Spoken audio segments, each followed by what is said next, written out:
فَكُلَا مِنْ حَيْثُ شِئْتُمَا، تم دونوں کو میں کہہ رہا ہوں پوری جنت تمہارے لیے میں نے حلال کر دی، جہاں سے کھاؤ چاہو کھاؤ پیو.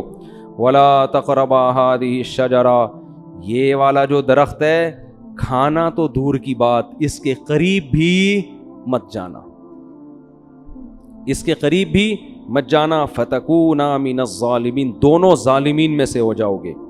فوس شیطان آ گیا، اس نے کیسا ہوشیار ہے، چلو پہلے آدمی کو چھوڑ دیتا، یہ کل سے میں اپنا کام ابھی تھوڑا ریسٹ کر لوں، ابھی تو دھمکیاں ومکیاں چلی ہیں، ذرا ایک ہفتہ ریسٹ کرتا ہوں، تھوڑا آرام کرتا ہوں، اس کے بعد پھر جو ہے کوشش کریں گے. ویژنری لوگ جو ہے نا وہ ریسٹ نہیں، چاہے اچھا ویژن ہو چاہے برا ویژن، اس سے پتہ چلتا ہے. اور شیطان اس میں کامیاب بھی ہوا. قرآن کہہ رہے اکثریت کہاں جائے گی؟ جہنم میں. شیطان نے جو کہا تھا نا کر کے دکھایا، لیکن بے وقوف یہ نہیں دیکھ رہا کہ میں بھی تو جا رہا ہوں ٹھیک ہے نا، یہ بے وقوفی ہے اس کی. اس نے کہا کوئی بات نہیں، ہم بھی جائیں گے، ان کو بھی لے کے مریں گے. تو اسی وقت سے شیطان نے کام اپنا شروع کر دیا. یہ جنت میں کیوں چلے گئے؟ قرآن کہتا ہے فوسوس لہما الشیطان، دونوں کو جا کے دل میں وسوسے ڈالنا شروع کیے شیطان نے، دل میں وسوسے. لیبدیہما وقال ما نہاکما ربکما عن ہذہ الشجرہ، ان کے دل میں جا کے خیالات ڈالے کہ دیکھو پوری جنت میں ہر چیز کھانے کی اللہ نے اجازت دے دی ہے، یہی والے پہ پابندی لگائی ہے، اس کا مطلب اس میں کچھ ایسی خاص چیز ہے جو دوسروں میں نہیں ہے. یہ انسان کی نیچر ہے کہ جس چیز سے روکا جائے نا، آپ تجربہ کر کے دیکھ لیں، گھر میں نا ایک الماری رکھیں اور ہر جو دراز ہوتی ہے نا اس میں کسی میں لاک نہ لگائیں، ایک میں لاک لگا دیں، اس میں کچھ بھی نہیں ہے، اس میں مری ہوئی چھپکلیاں ڈال دیں آپ. بے شک بچوں کو بولیں کہ اس کو نہیں کھولنا، بچے کسی کو نہیں کھولیں گے سوائے اسی کو کھولنے کی، ان کو ہوگا. وہ یہ شیطان وسوسے ڈالتا ہے، وہ نافرمانی کرواتا ہے.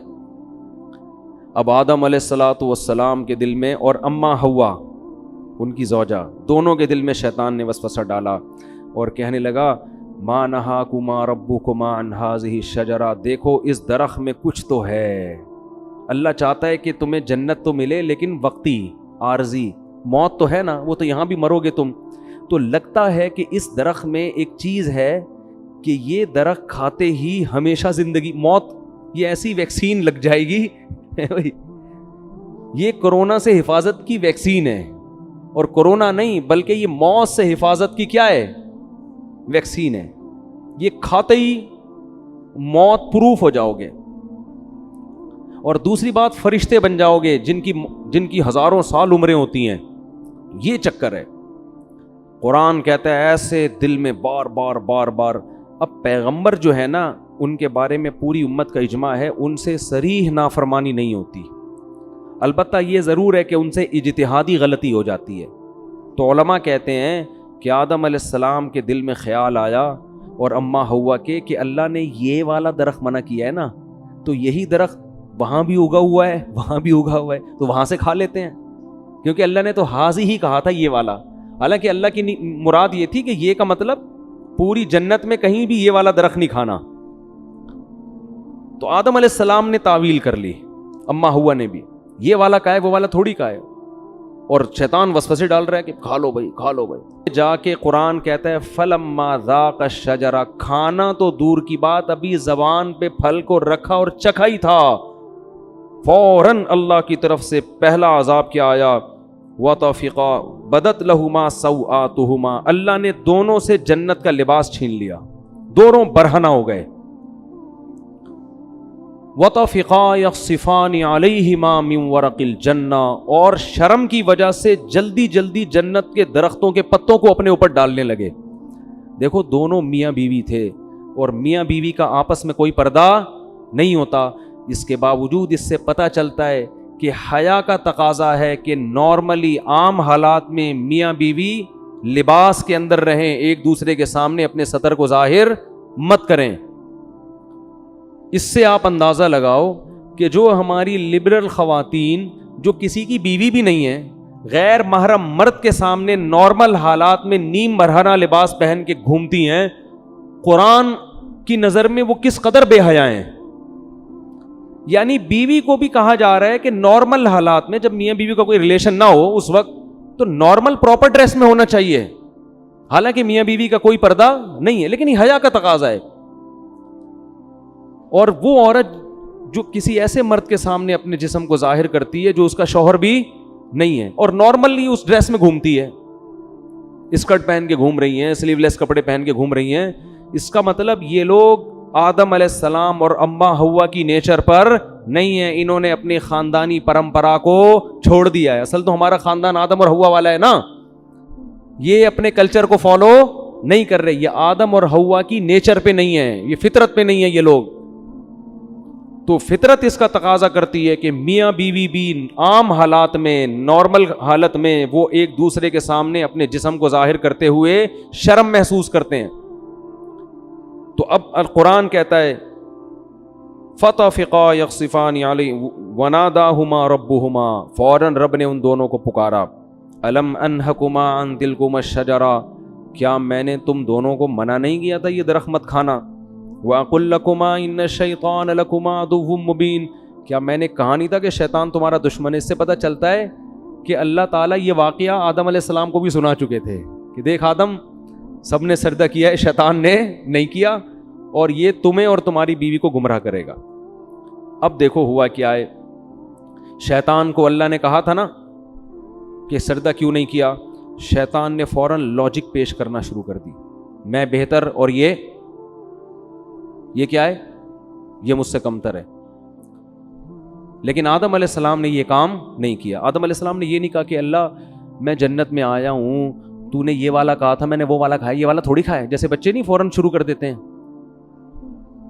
فوراً عذر پیش کرنا شروع کر دیتے ہیں, میں نے یہ والا تھوڑی, میں نے تو وہ والا کھایا ہے. اور دوسری بات یہ کہ ایک دفعہ کھا لیا نا, ابھی کھایا کہاں ہے, وہ تو چکھا ہی تھا, ٹھیک ہے نا, کھایا کہاں ہے, ابھی تو زبان پہ رکھا تھا, کھانے دیا کہاں تو نے.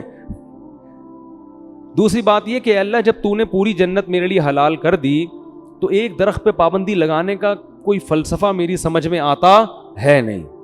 ٹھیک ہے آئندہ میں احتیاط کروں گا, نہیں کھاؤں گا, لیکن یہ مائنڈ میں آنے والی بات ہے نہیں آ رہی بات. آج یہی ہو رہا ہے نا, شریعت عورت کو حکم دے رہی ہے پردہ کرو. خواتین کہتی ہیں ایکچولی پردے کی معاشرے میں ضرورت کیا ہے, مرد کی آنکھوں میں حیا ہونی چاہیے. یہ ان لوگوں کا کام ہے جن کے دلوں میں خدا کا خوف نہیں ہے, جیسے کہ شیطان کے دل میں نہیں تھا. اللہ نے حکم دیا, نبی نے حکم دیا داڑھی بڑھاؤ, رکھ لو بھائی داڑھی, نہیں رکھتے توبہ استغفار کرو. نہیں, ایکچولی وہ تو اس دور کا کلچر تھا, ایکچولی وہ تو یوں تھا, ایکچولی وہ تو یوں. اسلام کو داڑھی میں تھوڑی پورا اسلام رکھا ہوا ہے. اصل تو انسان کا کردار اچھا ہونا چاہیے, اخلاق اچھے ہونے چاہیے, دل نہ دکھاؤ. اور بھائی داڑھی رکھنا فرض ہے. اللہ نے موسیٰ علیہ السلام کو کوہ طور پہ بلا کے حکم دیا تھا کہ یہودیوں سے کہیں داڑیاں رکھیں, داڑھی مت کٹائیں. ہمارے نبی کے بخاری مسلم کی حدیث ہے, یہود و نصارہ کی مخالفت کرو, داڑھی بڑھاؤ. تمام پیغمبروں کی داڑیاں تھیں, تمام پیغمبروں کی. لیکن آپ دیکھ لو ہمارا لبرل طبقہ ایکچولی یوں ہے, اچھے دل میں ہو, داڑھی اندر ہونی چاہیے, اندر نہیں باہر بھی ہونی چاہیے داڑھی. اندر کا کوئی فائدہ نہیں ہے, باہر داڑھی پراپر ہونی چاہیے. نہیں رکھی جاتی توبہ استغفار کرو, اللہ سے مانگو, اللہ کے حکم کو تبدیل مت کرو. تو ہر چیز میں ایسا ہی ہو رہا ہے کہ پردے کے معاملے میں آپ دیکھ لو, اور دوسری شادی میں بھی یہی ہو رہا ہے. بات آ گئی ہے تو جلدی سے تھوڑی سی کر کے نکلتا ہوں آگے. بھائی 4 شادیوں کی اللہ نے مرد کو اجازت دی ہے کہ اگر وہ عدل کر سکتا ہے تو کرے. ایکچولی وہ اصل میں وہ تو اس دور میں جنگوں میں مرد اتنے شہید ہو جاتے تھے, ایکچولی اس دور میں آدمی میں کہاں. بھائی اللہ کا اجازت ہے تو اس کا مطلب اجازت ہے, کسی کا باپ بھی اس اجازت کو ختم نہیں کر سکتا. جاؤ ایسی کی تیسی ہے تو ہے, اس میں کون سی شرمندگی کی بات ہے بھائی, اللہ نے اجازت دی ہے, دیٹس آل. عدل کرنا نہ کرنا اس کی ذمہ داری ہے نا, جو کر رہا ہے. نہیں کرے گا تو اللہ پکڑے گا اس کو. ہر چیز میں اسلام نے حکم دیا جلدی شادی کرو, بالغ ہوتے ہی. ایکچولی اس دور میں اتنے مسائل ہیں, ایکچولی بچہ نہ سمجھی, شادی کوئی گڑیوں کا, یہ باتیں ہو رہی ہوتی ہیں معاشرے. ابھی میرا وہ کلپ آیا ہے, لوگوں نے اس کو بھی ایک مزاحیہ اس میں لے گئے کہ اللہ کرے مفتی طارق مسعود صاحب وزیر اعظم بن جائیں.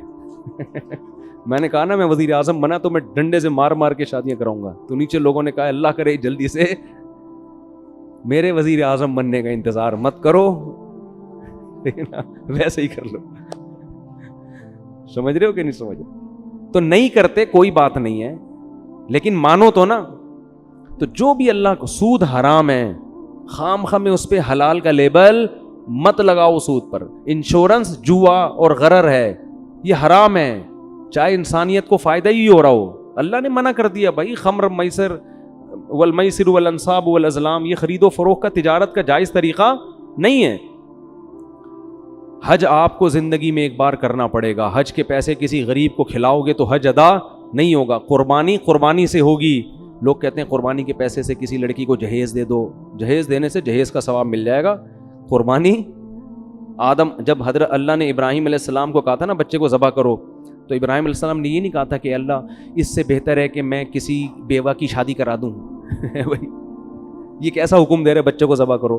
اے اللہ میں کسی غریب کو جہیز دلا دیتا ہوں. اے اللہ میں ایک ہسپتال کھول لیتا ہوں جس میں غریبوں کا فری علاج ہوگا. اگر ابراہیم علیہ السلام اللہ سے اس قسم کی اعتراضات کرتے نا تو خلیل اللہ نہ بنتے. یہ شیطان کا کام ہوتا ہے کہ میں کیوں کروں, یہ کچھ اور بول دے. اللہ اس وقت شیطان سے کہتے کہ چل تو سجدہ نہیں کر رہا, نہیں کر, تو 1 کروڑ رکعت کی نیت باندھ لے. شیطان فوراً باندھ لیتا. فوراً کیا کرتا بولو, باندھ لیتا. اللہ اس سے کہتے ٹھیک ہے تو غریب جنات کو کھانا کھلا. وہ بھی جن تھا نا, تو غریب جنات کو کیا کھلا, کھانا. شیطان دبا کے کھلاتا کیونکہ وہ بڑا عبادت گزار تھا. اس نے کہا سب کچھ کرنے کے لیے تیار ہوں, لیکن یہ حکم میری کھوپڑی میں آتا نہیں ہے. یہ جمعہ 8 دن آدم میرے سامنے پیدا ہوا ہے, میں پرانا عبادت گزار کب سے عبادت کر رہا ہوں, میں اس کو سجدہ کروں. یہ بات ساڑھی عقلچ بولو نہیں آتی. یعنی اللہ کو سمجھائے گا کہ تو نے, اب یہ دیکھو لوگ کہتے ہیں نا لڑکی کا آدھا حصہ کیوں ہے, لڑکے کا ڈبل کیوں ہے. اس کا مطلب آپ اللہ کو مشورے دے رہے ہو کہ اس نے بہن کا آدھا کیوں رکھا اور بھائی کا ڈبل کیوں رکھا. خواتین سے ہم کہتے ہیں مرد گھر کا سربراہ ہے, آپ کو اس کی اطاعت کرنی ہے. خواتین کہتی ہیں کیوں, فوراً کہتی ہیں کیوں, یہ اس میں کیا ہے, یہ اس کو میں سربراہ مانوں, میں اس کی اطاعت کروں. یہ مجھ سے پوچھ کے گھر سے باہر جاتا ہے جو میں اس سے پوچھ کے جاؤں. بھائی مرد کو اللہ نے پابند نہیں کیا ہے کہ وہ بیگم کو جہاں بھی جائے بتا کے جائے. عورت کو پابند کیا ہے کہ جب وہ گھر سے نکلے گی میاں کو بولو بتا کے جائے گی. ہاں مرد بھی اگر بتا کے جاتا ہے تو ایک اچھا میاں کہلائے گا وہ مارکیٹ میں, جو آج کل شارٹ ہیں. اچھی بات ہے, اخلاق کا تقاضا ہے, جہاں جا رہے ہو بتا دو. کوئی غلط, کوئی بم پھاڑنے تھوڑی جا رہے ہو, کوئی چرس پینے تھوڑی جا رہے ہو, دوستوں میں جا رہے ہو, بتا دو بیگم میں ذرا بیٹھا ہوا ہوں. اخلاق کا تقاضا اور, لیکن قانون کیا ہے کہ رخصتی عورت کی ہوتی ہے, آدمی کی نہیں ہوتی, وہ باؤنڈ ہوئی ہے. لیکن آج کل سسٹم الٹ, آدمی کی ایسی کی تیسی ہو جاتی ہے, کم بخت 2 منٹ نہیں کہیں بیٹھ سکتا, لوکیشن پہ پتہ چل رہا ہوتا ہے کہاں بیٹھا ہوا اس وقت. پوری میپ پہ لوکیشن ڈالی ہوئی ہوتی ہے, اپنے بندے کا DNA ڈالا ہوا ہوتا ہے اس میں. تو لوگ پھر ڈپریشن میں آتے ہیں, یار گھر سے باہر کہیں آزادی ختم ہو گئی. تو اس کو اللہ نے پابند کیا ہے. ہاں پابند کا یہ مطلب نہیں کہ جیل خانے میں ڈال دیا, اب اس کو کہیں جانے ہی نہ دیں آپ, لیکن شوہر کو اعتماد میں لینا ضروری ہے. اب خواتین کہتی کیوں, ہم تو مرد کے برابر ہیں. بھائی اللہ نے نہیں بنایا آپ کو. للرجال علیہن درجہ, اللہ کہتے ہیں میں نے مرد کو عورت پر ایک درجہ فضیلت دی ہے. تو عقل مند عورت کہے گی بھائی اللہ نے اس میرے میاں کو میرا سربراہ بنا دیا, اے اللہ میں تیرے حکم پہ راضی ہوں, اگرچہ مجھے کھوپڑی میں آتا نہیں ہے, لیکن میں اس کو سر کا تاج بناؤں گی, اس کی خدمت کروں گی, اس کو عزت دوں گی, اس کو احترام دوں گی. عقل مند عورت یہ کرے گی کس کو خوش کرنے کے لیے, اللہ کو, کہ بھائی یہ بھی مر جائے گا ایک دن تو مجھے اللہ اس پہ کیا دے گا, اجر, کہ تو نے اپنے شوہر کو راضی رکھا تھا. اور اللہ نے میاں کو پابند بنا دیا کہ سارا خرچہ کس کے ذمے ہے, تمہارے ذمے. اب میاں بیوی کو سمجھا رہا ہوتا ہے ایکچولی آج کل مہنگائی کا دور ہے, ایکچولی تم بھی جاب کرو, دیکھو گھر مل کے ایسے نہیں ہوتا, یہ ٹوپی ڈرامے ہیں بھائی. جب اللہ نے کہہ دیا بما انفقوا من اموالہم, مہنگائی ہو یا سستائی ہو, گھر کا سارا خرچہ کس کے ذمے ہے, آدمی کے ذمے. تو اب اللہ کو مشورے دینے کی ضرورت بولو نا یار نہیں ہے. تو ہم سب ہیں شیطان ہی, ٹھیک ہے نا, جس طرح سے اسٹائل ہے نا ہمارا, بدنام شیطان کو کیا ہوا ہے. کام سارے ہمارے بھی وہی ہیں. تو شیطان نے کہا تھا نہیں میری کھوپڑی میں نہیں آ رہا. آدم کو اللہ نے کہا میں نے منع کیا تھا مت کھانا. تو آدم علیہ السلام نے یہ نہیں کہا ایکچولی اللہ مجھے اصل میں کنفیوژن ہو رہی تھی تھوڑی, یہ والا یا وہ والا. تو اصل میں وہ نا جیسا ہی اللہ نے کہا میں نے منع کیا تھا, آدم نے کہا ربنا ظلمنا انفسنا. دونوں مل کے دعا مانگنے لگے میاں بیوی, اے ہمارے رب ہم نے اپنی جان پہ ظلم کیا, کوئی عذر نہیں, غلطی ہو گئی. وَإِن لَّمْ تَغْفِرْ لَنَا, اب بھکاری بن کے مانگ رہے ہیں اللہ اب تیرے رحم و کرم پہ ہیں ہم, تو چاہے تو شیطان کی طرح ہمیں بھی دھتکار سکتا ہے ہمیشہ کے لیے, لیکن ہم تباہ ہو جائیں گے. ہم کیا ہو جائیں گے؟ برباد. ہم پہ طرز کھا اور ہمارے اس جرم کو معاف کر دے. اللہ کو یہ کلمات اتنے پسند آئے, قرآن کہتا ہے ثم اجتباہ ربہ فتاب علیہ وہدا. 3 احسان کی اللہ نے آدم پر. ایک اجتباہ, آدم کو کی دوبارہ ویسے ہی سلیکشن ہو گئی جیسے پہلے, جیسے کسی عہدے سے برطرف کر دیا جاتا ہے نا, ایسا جو صاحب کو نکال دیا فوراً وہ عہدہ کیا ہو گیا؟ بحال. تو اللہ کی نظر میں آدم کا جو مقام تھا نا اس غلطی سے پہلے, اللہ کہتے ہیں اجتباہ, وہ مقام میں نے آدم کو دوبارہ دے دیا. ثم اجتباہ ربہ فتاب علیہ. نمبر 2, گناہ بھی معاف کر دیا. صرف دنیاوی لحاظ سے جو عہدہ ملا تھا وہ واپس نہیں ملا, بلکہ جو غلطی تھی وہ بھی معاف. اور پھر ایک اور احسان یہ کیا, وہدا, آئندہ کے لیے ان کو یہ توفیق دی کہ سیدھے راستے پہ چلیں اور ایسی غلطی نہ کریں. یہ تگڑی توبہ کی علامت ہوتی ہے کہ دوبارہ گناہ سے انسان کی حفاظت. ایسا بنا دیا کہ اب غلطی پروف ہو گئے, کیا ہو گئے, اب نہیں ہوگی یہ غلطی, اب میں حفاظت کروں گا آپ کی توبہ مجھے اتنی پسند آئی ہے, اب آپ سے یہ غلطی میں نہیں ہونے دوں. شیطان وسوسے ڈالے گا, میں شیطان کی راہ میں رکاوٹ بنوں گا. بعض دفعہ ایسی خاندانی توبہ انسان کرتا ہے کہ اللہ پھر اس کو توفیق دیتے ہیں کہ وہ غلطی سے بچے, لیکن پھر بھی غلطی ہوتا ہے پھر بھی توبہ کرو. تو اس سے ہمیں پتہ چلتا ہے کہ بھائی ہم خطا کے پتلے ہیں, ہم سے ہو جائے گی تو ہم شیطان والے راستے پہ نہیں چلیں گے, توبہ کریں گے اللہ سے. جب اللہ نے آدم علیہ السلام کو یہ فرمایا تو اللہ نے فرمایا توبہ تو قبول ہے, لیکن اب آپ کو زمین پہ رہنا ہے. یہ تو ایک میں نے ریہرسل کروائی تھی, ٹھیک ہے نا, جنت دکھائی آپ کو کہ آپ کو اس کے لیے بنایا ہے, اور توبہ کی آپ نے, تو اب آپ اصل میں تو آپ کو دنیا کے لیے پیدا کیا ہے میں نے. اب آپ دنیا میں جاؤ گے اور آپ کی اولاد پیدا ہوگی, جو جنت میں مزے تھے وہ اب آپ کو نہیں ملیں گے. اور آپ جا کے یہ اعلان کر دیں اپنی آنے والی نسلوں میں کہ جو دوبارہ اس جنت میں جانا چاہتا ہے وہ اپنے آپ کو غلطیوں اور گناہوں سے بچا کے, اب یہ فری میں نہیں ملے گی, یہ محنت پہ ملے گی. ابھی تو میں نے آپ کو فری میں دے دی تھی, ٹھیک ہے نا, اب یہ جنت دوبارہ فری میں نہیں ملے گی. جزاء بما کانوا یعملون, جو عمل کرے گا اس کو ملے گی, اور جو عمل نہیں کرے گا وہ اس جنت سے محروم. پھر اللہ نے اس واقعہ سنانے کے بعد فرمایا یا بنی آدم لا یفتننکم الشیطان کما اخرج ابویکم من الجنہ. اے بنی آدم, اے انسانوں, دیکھو شیطان تمہیں اسی طرح ورغلا کے جنت سے محروم نہ کر دے جیسے اس نے تمہارے باپ آدم اور حوا کو نکلوایا جنت سے. سمجھ میں آ رہی ہے بات کہ نہیں آ رہی؟ اللہ ہمیں تنبیہ کر رہے ہیں کہ آدم کو تو جنت میں جاتا ہی پیچھے پڑ گیا تھا, تو تم بھی جب بالغ ہوتے ہو نا اور احکام کے مکلف ہوتے ہو, اسی وقت شیطان تمہارے پیچھے پڑ جاتا ہے. اور اللہ نے فرمایا انہ یراکم ہوا وقبیلہ من حیث لا ترونہم, شیطان اور اس کے شتونگڑے یہ تمہیں اس طرح سے دیکھ رہے ہیں کہ تم اس شیطان کو دیکھ نہیں سکتے, یہ تمہیں نظر نہیں آتا. اس میں اللہ نے جواب بھی دے دیا کہ ہو سکتا ہے یونیورسٹی کے کسی پروفیسر کو اعتراض ہو کہ وہ شیطان ہے کہاں, ہمیں تو نظر آ نہیں رہا. تو اللہ نے فرمایا کہ وہ تمہیں نظر نہیں آئے گا لیکن شیطان کو تم نظر آ رہے ہو.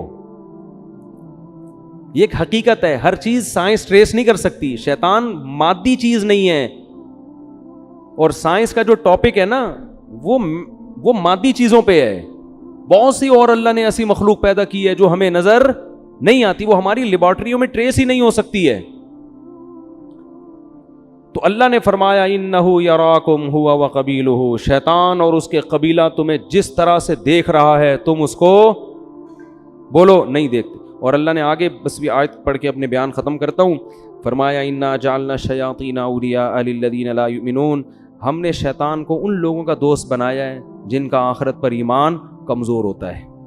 اگر جنت پر آخرت پر ایمان مضبوط ہو، اس کا استحضار ہو، تو شیطان کا وار پھر آسان نہیں ہوتا۔ تو اس سے پتہ چلتا ہے کہ شیطان کے شر سے بچنے کے لیے یہ ضروری ہے کہ موت کا، قبر کا، آخرت کا استحضار کیا جائے، بار بار سوچا جائے کہ ایک دن آئے گا، ہمیں اللہ کے سامنے حساب دینا ہے۔ اور اسی سورہ اعراف میں اللہ نے فرمایا کہ جو لوگ آخرت کو بھول کے بیٹھے ہوئے ہیں نا، الیوم ننساہم کما نسوا لقاء یومہم ھذا، آج کے دن ہم ان کو ایسے ہی بھول جائیں گے جیسے یہ دنیا میں حساب کتاب کے دن کو بھول گئے تھے۔ پھینک دیں گے ہم ان کو آگ میں اور بھول جائیں گے ہم، کیونکہ انہوں نے دنیا میں حساب کتاب کو یہ بھول گئے تھے۔ تو اس سے پتہ چلتا ہے بھائی کہ ہمیں حساب و کتاب کے دن کو بار بار یاد رکھنا ہے، گھروں میں اس کا تذکرہ کیا کریں، دوستوں میں تذکرہ کیا کریں، بھائی ایک دن حساب و کتاب کا آنے والا ہے۔ پیغمبروں کو اللہ عدالت کے کٹہرے میں کھڑا کرے گا، ہم اور آپ کس کھیت کی مولی ہیں بھائی؟ تو بار بار جب اس کا استحضار ہوگا نا بھائی حساب کتاب، یہ آپ کو موٹیویٹ بھی کرے گا اور غموں سے نجات بھی دے گا۔ کسی نے آپ پہ ظلم کیا، پیسے لے کے بھاگ گیا، اب وہ میرے انگوٹھے جو وہ سبزی والے کے جو انگوٹھے میں لے کے بیٹھا ہوا تھا، مجھے تسلی کس سے ہوئی؟ بھائی ایک دن حساب و کتاب کا آنے والا، مل جائیں گے آخرت میں وہ سبزی والا، بولو ملے گا۔ میں بولوں گا بیٹا کہاں ہے پیسے نکال، اب پیسے تو نہیں ہوں گے، اپنی نمازیں دے دے مجھے، ٹھیک ہے نا، میرے گناہ اپنے اوپر لاد لے۔ تو یہ حساب و کتاب، کوئی بھی کسی پہ ظلم کر رہا ہے، اللہ کہتے ہیں لا تحسبن اللہ غافلا عما یعمل الظالمون، ظالمین جو کچھ کر رہے ہیں اللہ کو اس سے غافل مت سمجھو، انما یؤخرہم لیوم تشخص فیہ الابصار، اللہ ایسے دن کے لیے مہلت دے رہا ہے جس میں آنکھیں کھلی کی کھلی رہ جائیں گی۔ حکومت بھی ظلم کرتی ہے، کیوں؟ حکومت کہتی ہے ہم سے کون پوچھے گا، ہم پہ ہمارے خلاف کون کیس کرے گا؟ ابھی دیکھو نا وہ جو دھرنے میں مارم پیٹی ہو رہی ہے، ٹھیک ہے دونوں طرف سے غلطی ہو رہی ہے، لیکن اس غلطی کا ذمہ دار کون ہے؟ حکومت۔ کہ آپ نے ایک ایگریمنٹ کیا، معاہدہ کیا اور آپ اس معاہدے سے پیچھے ہٹ گئے۔ تو جو البادی ہے نا، جو پہل کرنے والا ہوتا ہے نا، اصل ذمہ دار کون ہوتا ہے؟ وہ ہوتا ہے۔ تو آپ نے ایگریمنٹ کیا کیوں تھا اس وقت؟ آپ سوچ کے ایگریمنٹ کرتے نا، لیکن گورنمنٹ جو ایگریمنٹ کرتی ہے اس کو توڑتی ہے، کیونکہ جب سب لوگ حکومتی سطح پہ حکومت کے ساتھ ہوتے ہیں تو حکومت کو پتہ ہے کہ میرے خلاف کیس کرنے والا کوئی بھی نہیں ہے، جو عدالت کیس کی سماعت کرے گی وہ ہم نے اپنے بٹھائے ہوئے ہیں۔ تو ایگریمنٹ توڑنا طاقتور کے لیے بہت آسان۔ تو اللہ قرآن میں کیا فرماتے ہیں کہ لا تحسبن اللہ غافلا، فرعون نے کیا کچھ نہیں کیا تھا، تو اللہ فرماتے ہیں دنیا میں کہیں بھی کسی پہ ظلم ہو رہا ہے تو اللہ کو غافل مت سمجھو۔ پھر اے اللہ تو حساب لیتا کیوں نہیں ہے؟ اللہ فرماتے ہیں یوم تشخص یؤخرہم، ہم نے ایک ٹائم متعین کیا ہوا ہے، حلیم ہے اللہ، بردبار ہے، جلد باز نہیں ہے۔ فوراً اگر ہو تو پھر تو سارے انسان کے بچے بن جائیں۔ کیا خیال ہے بھائی؟ پھر آزمائش تھوڑی ہو، ادھر کوئی زنا کرے ادھر چھت گر جائے اس کے اوپر، تو فوراً لوگ زنا چھوڑ دیں، یار ادھر جرم کرو فوراً سزا ملتی ہے۔ نا نا نا، قرآن کہتا ہے سزا کے لیے ایک دن ہم نے متعین کیا ہوا ہے۔ اللہ تعالیٰ سے دعا ہے اللہ سمجھنے کی اور عمل کرنے کی توفیق عطا فرمائے۔ وما علینا الا البلاغ۔